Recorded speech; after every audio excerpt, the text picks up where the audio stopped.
আসসালামু আলাইকুম। মানুষ বিক্রয় হয়। মানুষকে কিনতে সব সময় টাকা লাগে না। কখনো একটু লোভ, কখনো একটু ক্ষমতা, কখনো একটু স্বার্থই যথেষ্ট। তারপর ধীরে ধীরে মানুষ নিজের বিবেকটাকে বিক্রি করে দেয়। কেউ বিক্রি হয় কয়েকটা নোটের বিনিময়ে, কেউ একটা পদ পদবীর জন্য, কেউ সম্পদের মোহে আপন মানুষকেও ভুলে যায়। কেউ আবার সৌন্দর্যের মোহে বছরের পর বছর ধরে রাখা ভালোবাসাকে অস্বীকার করে।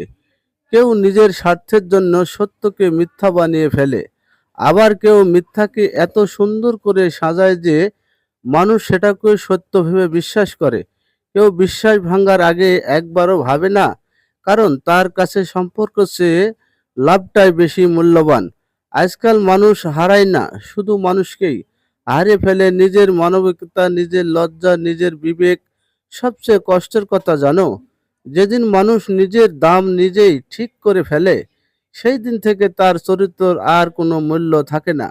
টাকার অভাব মানুষকে গরিব বানায়, কিন্তু লোভের অভাবহীনতা মানুষকে এমন নিঃস্ব করে দেয় যে আয়নায় তাকালে নিজের চোখের